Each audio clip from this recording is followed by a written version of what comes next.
Hello বন্ধুরা, কেমন আছো তোমরা সবাই? আশা করি অনেক অনেক ভালোই আছো। আর তোমাদের ভালোবাসায় আমিও অনেক ভালো আছি, কারণ তোমরা আমাকে যে পরিমাণে ভালোবাসা দিয়েছো এবং সাপোর্ট দিয়েছো তা আমি কোনোদিন ভুলতে পারবো না। তাই তোমাদেরকে মজা দেওয়ার জন্য আবারও একটি নতুন গল্প নিয়ে হাজির হলাম। গল্পটি শোনার মতো, আশা করি তোমাদের দাঁড়িয়ে যাবে এবং তোমরা হাতের কাজ করতে সবাই হেডফোন নিয়ে বসে যাও। যদি আমার গল্প শুনে মজা পাও তাহলে অবশ্যই আমার চ্যানেলটি সাবস্ক্রাইব করবে। তো চলো বন্ধুরা, আমরা কথা না বাড়িয়ে আসল গল্পে চলে যাই। আমার 15 বছরের শালি কিছু দিনের জন্য আমার বাড়িতে থাকতে আসে। আমি যাকে ছোট ভাবছিলাম সে তো অনেক গরম ছিল। আমার বউ হাসপাতালে ছিল, তার মা ও তার সাথে ছিল। সেই জন্য আমার শাশুড়ি আমার শালিকে আমার বাড়িতে রেখে যায়। আমি তাকে ছোট ভেবে নিজের সাথেই ঘুমাতে বলি, যাতে সে একলা ঘরে ভয় না পেয়ে যায়। কিন্তু সে তো মধ্যরাতে আমার সাথে যা করল তা শুনলে তোমাদের চোখ অনেক বড় হয়ে যাবে।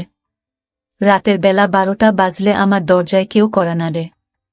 আমি জানতাম এটা আমার শালি, কারণ সব বাড়িতে সেই সময় সে একলা ছিল, আর সে প্রথমবার আমার বাড়িতে থাকতে এসেছিল। তাই হয়তো রাতে সে ভয় পেয়ে গেছিল। যখনই আমি দরজা খুলি আর যা দেখি তাতে আমার হুঁশ উড়ে যায়। সে ছোট একটা পোশাক পরে আমার সামনে দাঁড়িয়েছিল। আমাকে দেখেই সে বলে, ভাইয়া, তোমার বাড়িতে আমার অনেক ভয় করছে। আমি কি রাতে তোমার সাথে থাকতে পারি? আমার চোখে তো নাফিজা 14-15 বছরের একটা ছোট মেয়ে ছিল, কিন্তু আমি প্রথমবার তাকে এইভাবে দেখছিলাম। সে তো গোলাপ ফুলের মতো সুন্দর ছিল। 14-15 বছর বয়সেই সে বড় হয়ে গেছিল। ঘরের আলো কম থাকার পরেও পোশাক পরে থাকা অবস্থাতেও তার শরীরের প্রতিটা অংশ বোঝা যাচ্ছিল। সে আমার বউয়ের ছোট বোন ছিল। এটা ভেবে আমি তার দিক থেকে চোখ সরিয়ে নিই আর তার ঘুমানোর জন্য সোফাতে বালিশ দিয়ে দিই তার জন্য সোফ, এবং নিজে বিছানায় গিয়ে মোবাইল দেখতে থাকি। আমার বিয়ে হয়েছে 4.5-5 বছর হতে চলল। আমার বিয়ের সময় নাফিজা একটা 9-10 বছরের ছোট মেয়ে ছিল।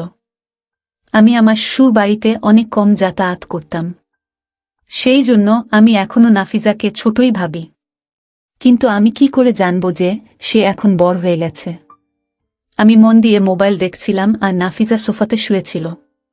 রাতে মোবাইলের মধ্যে ও এমন কিছু জিনিস চোখে পড়ছিল যেগুলো দেখে আমি নিজেও গরম হয়ে পড়ছিলাম। আমি রাতে জিজ্ঞাসা করি, কোনো সমস্যা নেই তো? তখন নাফিজা বলে, মিলন ভাই, সোফাটা অনেক ছোট আর আমার পা সোফার বাইরে বেরিয়ে যাচ্ছে, যার তার জন্য আমি ঠিক করে শুতে পারছি না। নাফিজার কথা শুনে আমি বলি, ঠিক আছে, তুমি বিছানায় চলে এসো। আর আমি নিজের বালিশ নিয়ে উঠতে যাচ্ছিলাম, কিন্তু নাফিজা আমার হাত ধরে বসতে যাচ্ছিল। কিন্তু নাফিজা আমার হাত ধরে আটকে দেয় আর বলে, মিলন ভাই, তুমি কি সারা রাত বসে থাকবে? আমার সাথে এখানেই ঘুমিয়ে পড়ো, আমার কোনো অসুবিধা হবে না। আমার জন্য নাফিজার শরীরের দিক থেকে চোখ সরিয়ে কাঁদছিল। আমার চোখটা সরিয়ে রাখাটা ভীষণ মুশকিলের কাজ। অনেক কষ্টে নাদিয়ার কথা শুনে অন্যদিকে ঘুরে শুয়ে পড়ি আর মোবাইল দেখি। আমি বুঝতে পারিনি কখন ও আর আমি ঘুমিয়ে পড়েছিলাম। আমার ঘুমানোর কিছুক্ষণ মাত্র হয়েছিল আর হঠাৎই আমার চোখ খুলে যায় আর আমার শরীরের লোমগুলো শক্ত হয়ে যায়। আমি ভাবতেও পারিনি যে যাকে আমি একটি কম বয়সী মেয়ে মনে করছিলাম সে তো অনেক গরম। প্রতি মুহূর্তে আমার মনে কেমন যেন গরম সৃষ্টি হচ্ছিল। অনেক কষ্ট করে আমি নিজেকে সামলে নিচ্ছিলাম, কিন্তু তারপর নাফিজা আমার সাথে এমন কিছু করল যাতে আমার পায়ের তলার মাটি সরে গেল। আর না চেয়েও আমি তার কথা মেনে নিতে বাধ্য হয়ে গেলাম।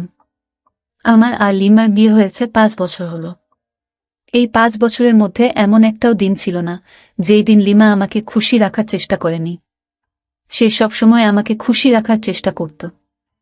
আমার আর লিমার প্রথম কলেজে দেখা হয়েছিল। আমাদের ভালোবাসার সম্পর্ক বাড়তে বাড়তে বিয়ে অবধি পৌঁছে যায়। যখন আমি লিমার কথা বাড়িতে জানাই তখন আমার মা এই বলে মানা করে দেয় যে বংশের বাইরের কোনো মেয়ের সাথে বিয়ে দেওয়া সম্ভব নয়। কিন্তু আমার আর লিমার ভালোবাসা এতটাই এগিয়ে গেছিল যে সেখান থেকে পিছিয়ে আসার আর কোনো রাস্তা ছিল না। তাকে ছাড়া এক মুহূর্ত থাকার কথা আমি ভাবতেও পারি নাই। আমি তোটাই এগিয়ে গেছি, তাকে একটা সময়ের জন্য ভুলতে পারতাম না। আমরা দুইজনের ভালোবাসার সমস্ত সীমারেখা পার করে দিয়েছিলাম। সমস্ত রকম সম্পর্ক আমাদের মধ্যে তৈরি হয়ে গেছিল। কলেজে যাওয়ার পরে আমরা দুইজনে একে অপরের হাত ধরে বাইরে বেরিয়ে যেতাম আর কলেজে পাশে তৈরি হওয়া ছোট ছোট হোটেলে নিজেরা সময় পার করতাম। আমি নিজের মাকে রাজি করার অনেক চেষ্টা করেছিলাম, কিন্তু সে কোনোভাবেই এই বিয়েতে রাজি ছিল না। আর আমি লিমার সাথে পালিয়ে গিয়ে বিয়ে করে নিই। যখন আমার মা বাবা এই বিয়ের কথা জানতে পারে তখন তারা আমাকে বাড়ি থেকে বের করে দেয়। আমি তখন কোনো চাকরি করতাম না, আর না কোনো উপার্জন ছিল আমার। আর যখন লিমার পরিবার এই কথা জানতে পারে তখন তারাও আমাদের বিয়ে মেনে নেয় না। তার কারণ ছিল, আমি তখনও বেকার ছিলাম, আমার নির্দিষ্ট কোনো উপার্জন ছিল না। অনেক কষ্টে আমি লিমার বাড়ির লোকদের রাজি করাই, কিন্তু লিমার বাড়ির লোকে আমাদের সাথে মেলামেশা বন্ধ করে দেয়। অনেক দিন পর্যন্ত আমি আর লিমা অনেক কষ্টে জীবন যাপন করেছি, কিন্তু যখন আমি চাকরি পাই তখন আমার অবস্থা কিছুটা ভালো হয়। তখন লিমা নিজের বাড়ির লোকেদের সাথে মেলামেশা শুরু করে, কিন্তু আমি তাদের একদম পছন্দ করতাম না। কারণ যখন খারাপ সময় ছিল তখন তারা আমার কথা ভাবেনি, আমাকে আপন করে নেয়নি। সেই জন্য আমি লিমার বাড়িতে খুব একটা যেতাম না, হয়তো বছরে একবার বা দুইবার যেতাম। সেই জন্য আমি লিমার বোন নাফিজাকে ভালোভাবে কখনো দেখিনি, আর তার সাথে খুব একটা কথা হতো না। সেই জন্য বুঝতে পারিনি এখন সে 14-15 বছরের সুন্দরী মেয়ে হয়ে গেছিল। আল্লাহ আমাকে অনেক দিন ভালো সময় থেকে দূরে রেখেছিল, অনেক চিকিৎসা থেকে দূরে রেখেছিল আমাকে। এখন আমার ভালোবাসার মানুষ লিমা এখন সন্তানের মা হতে চলেছে। আমার পরিবারে তো কেউ ছিল না, সেই জন্য বাধ্য হয়ে লিমার মাকে ডাকতে হয়েছিল। যখন আমরা লিমাকে নিয়ে হাসপাতালে গেলাম তখন তারা বলল যে 2 দিন তাকে হাসপাতালে থাকতে হবে। গর্ভবতী থাকাকালীন সময় সে অনেক দুর্বল হয়ে গেছিল, সেই জন্য তার কাজটা একটু কঠিন ছিল। লিমার বাবা কোনো কাজে শহরের বাইরে গেছিল, সেই জন্য লিমার মা তার বোনকে আমাদের বাড়িতে রেখেছিল, কারণ সে তাকে একলা ছাড়তে চাইছিল না। আমি অনেক দিন পরে লিমার বোন নাফিজাকে দেখছি, আর আমি তাকে দেখে অবাক হয়ে যাই। আমি তো লিমার সৌন্দর্যের জন্য পাগল ছিলাম, কিন্তু তার ছোট বোন তো তার থেকে অনেক বেশি সুন্দরী ছিল। নাফিজাকে দেখে আমি লিমাকে ভুলে গেছিলাম। লিমা না থাকা কালীন অবস্থায় নাফিজা ঘরের সব কাজ অনেক ভালোভাবে করত, আর এমনটা মনেই হতো না যে লিমা বাড়িতে নেই। সে সারা বাড়ি পরিষ্কার করে ঘুমানোর ব্যবস্থা করছিল। তখন আমি ও নিজের ঘরে চলে গেলাম, কিন্তু কিছুক্ষণ পরে যখন দরজায় কড়া নাড়ার আওয়াজ শুনতে পেলাম তখন আমি বুঝে গেছিলাম যে নাফিজা এসেছে। হয়তো তার কোনো জিনিসের প্রয়োজন, কিন্তু আমি এটা একদম জানতাম না যে নাফিজা অন্য কোনো উদ্দেশ্য নিয়ে এসেছে। প্রথমে সে সোফায় আরাম করে বসে যায় আর বললে আমার নিজেকে অনেক একা একা মনে হচ্ছে, কারণ আমি এই বাড়িতে একদম নতুন। সেই জন্য আমি ভাবলাম যে আপনার ঘরে গিয়ে রাতে থাকব। আমি নাফিজাকে বললাম, যা করেছ ভালো করেছ, তুমি এখানে চলে এসে ভালোই করেছ। এটাকে তুমি নিজের বাড়ি মনে করতে পারো, তুমি এখানে নিজের মতো করে থাকতে পারো। কিন্তু নাফিজাকে এইভাবে পোশাকটি পরতে দেখে আমার চোখ বারবার তার শরীরের দিকে চলে যাচ্ছিল। সে আমার চোখের দিকে তাকিয়ে অনেক শান্তভাবে কথা বলছিল। সে অনেক আস্তে আস্তে আমাকে বলছিল যে সে যখন আমাকে প্রথমবার দেখে তখনই আমাকে তার পছন্দ হয়ে যায়। তখন সে মাত্র 9 বছরের ছিল। সে বলছিল যে আমাকে দেখে তার দিদির পছন্দের প্রশংসা করতে ইচ্ছা করছিল, আর সে অনেক খুশি ছিল এই ভেবে যে তার দিদির ভাগ্য অনেক ভালো। নাফিজা বলতে থাকে সেই দিনের পর থেকে সে আমাকে পছন্দ করতে শুরু করে, আর সে প্রার্থনা করত যে তার জীবনে আসা মানুষটাও যেন আমার মতো হয়।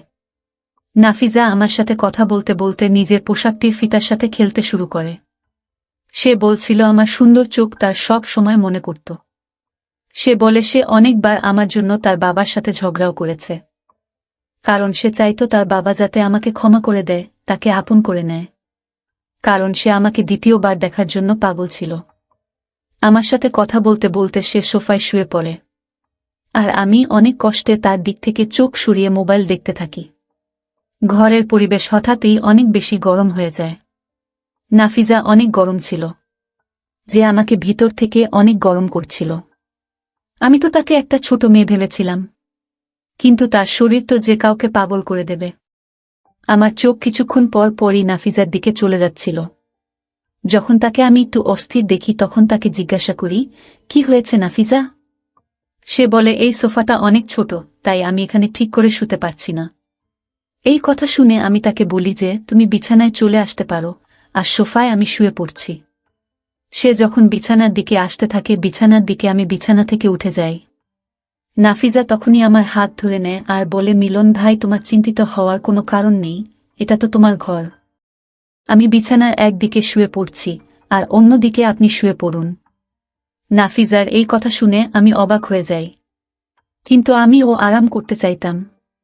সারা দিন লিমার জন্য আমি হাসপাতালে অনেক দৌড়াদৌড়ি করেছি, সেই জন্য আমি বিছানার একদিকে শুয়ে পড়লাম আর নিজের মোবাইল দেখতে থাকি। নাফিজা থাকার জন্য গরম সামলে রাখা আমার জন্য ভীষণ মুশকিল হয়ে দাঁড়িয়েছিল। মোবাইল দেখতে দেখতে কখন ঘুমিয়ে পড়েছিলাম বুঝতেই পারিনি আমি। ততক্ষণ আমি আমার চোখ খুলি তখন মনে হয় কেউ আমার শরীরের উপরে হাত রেখে আছে। যখন আমার হুঁশ আসে তখন আমি বুঝতে পারি যে নাফিজা আমার অনেক কাছে শুয়ে আছে আর তার হাত আমার শরীরের উপর আছে।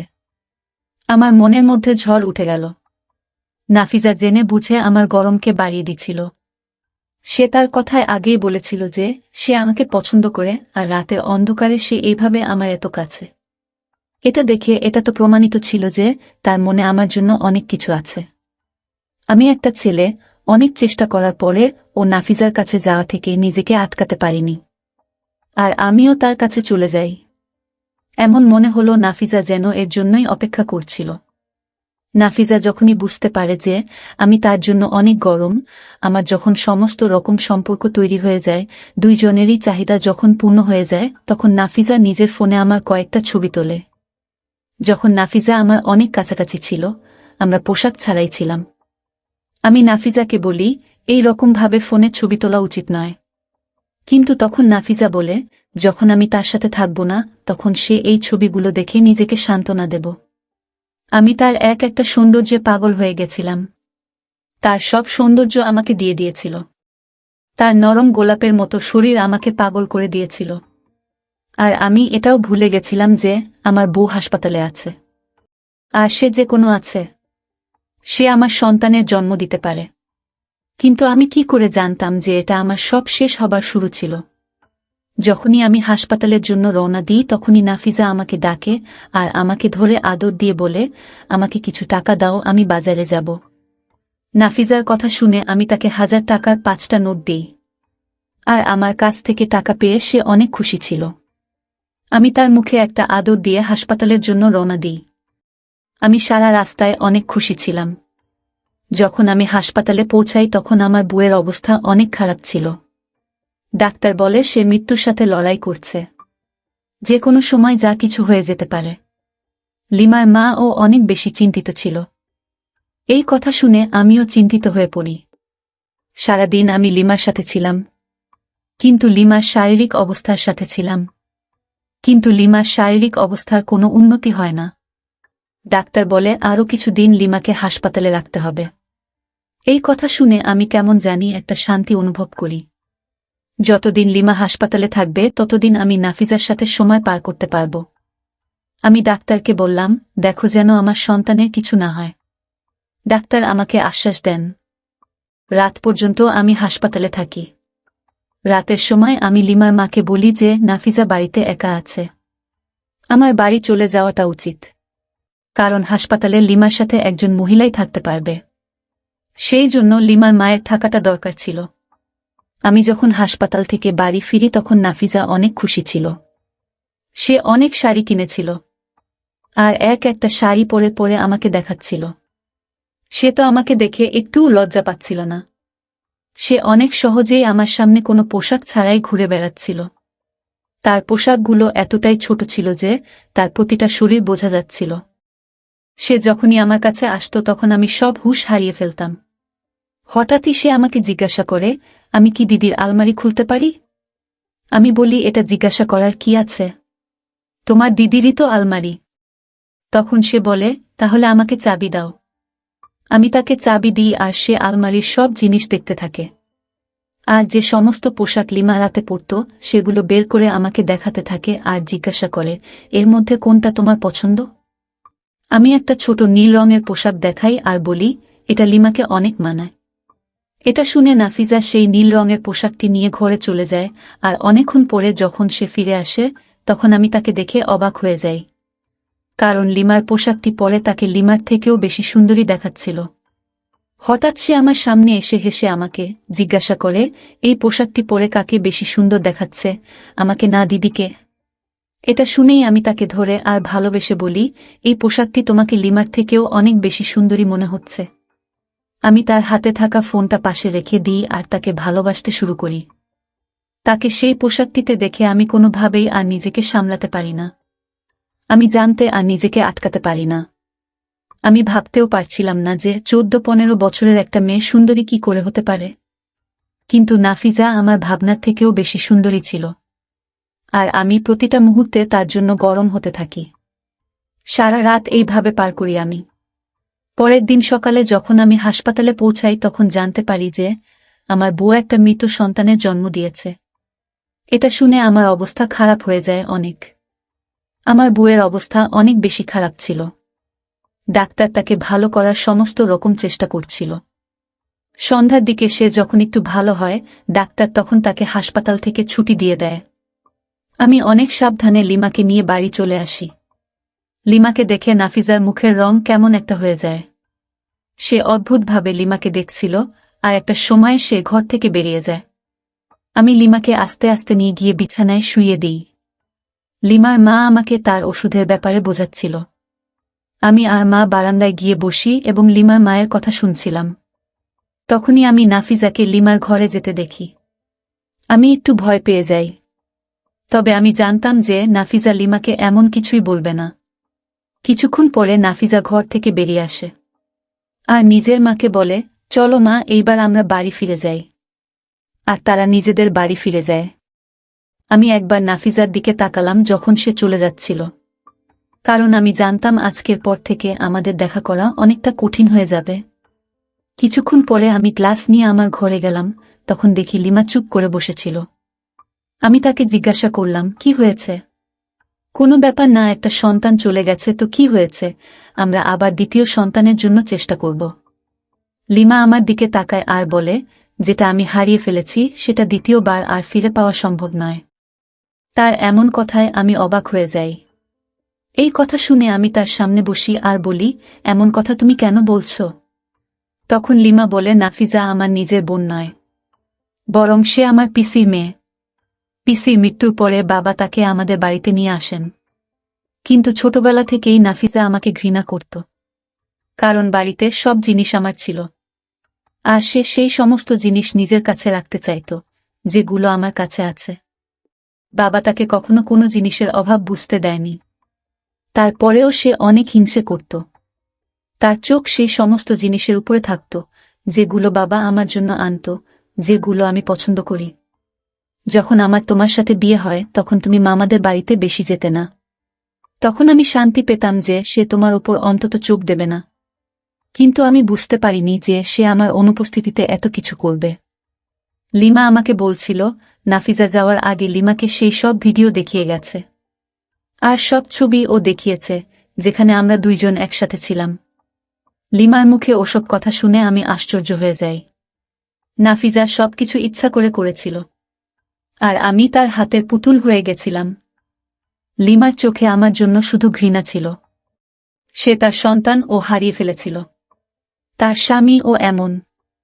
আমি লজ্জায় তার সামনে মাথা নিচু করেছিলাম। তখন লিমা বলে, নাফিজা যেতে যেতে তার কাছ থেকে নীল রঙের পোশাকটি চেয়ে নিয়ে গেছে, কারণ সেই পোশাকটি আমার থেকেও নাফিজার শরীরে বেশি ভালো মানায় বলে তুমি মনে করো। আমার এমন মনে হচ্ছিল যেন লিমার প্রতিটা কথা আমার মনে আঘাত করছিল। সময়ের নিষ্ঠুর পরিহাসের জন্য আমার সব জীবন নষ্ট হয়ে গেছিল। এখন জীবন নই হে, আমি আর কোনো দিন লিমার সামনে মাথা উঁচু করে দাঁড়াতেও পারব না, জীবন পার করতে পারব না। কিছু সময় পর নাফিজা আমাকে ব্ল্যাকমেইল করতে শুরু করে। সে প্রতিবার আমার থেকে অনেক টাকা নিত আর আমি না দিতে চাইলে আমার ছবি ভাইরাল করে দেওয়ার কথা বলত। যে মেয়েকে আমি 14 বছরের ছোট মেয়ে ভাবছিলাম, সেই আমার জন্য কাল হয়ে দাঁড়ায়, যে আমার জীবন নষ্ট করে দেয়। আমার আর লিমার মধ্যে সম্পর্ক একদম নষ্ট হয়ে গেছিল, কারণ লিমা এখন শুধু আমাকে ঘৃণা করত। তার চোখে আমার জন্য শুধু ঘৃণা ছিল। সময় আর ভুল মানুষটি আমাকে কোথাও মুখ দেখানোর মতো অবস্থায় রাখে না। তাই বন্ধুরা, তোমাদের একটাই কথা বলতে চাইব, তোমরা কখনোই এই রকম প্রলোভনে পা দিবেন না। সময়ের সুখের জন্য নিজেদের জীবন নষ্ট করো না। বন্ধুরা, আজকের ভিডিওটা এখানেই শেষ করলাম। অনেক কষ্ট করে ভিডিওটি আপনাদের জন্য বানিয়েছি। যদি ভিডিওটি আপনাদের ভালো লেগে থাকে তাহলে একটা লাইক করবেন এবং চ্যানেলটি অবশ্যই সাবস্ক্রাইব করবেন। এই আশা ব্যক্ত রেখে আপনাদের কাছ থেকে বিদায় নিচ্ছি আমি। দেখা হবে আগামীকালের নতুন কোনো ভিডিওতে। সে পর্যন্ত সবাই ভালো থাকুন, সুস্থ থাকুন। ধন্যবাদ।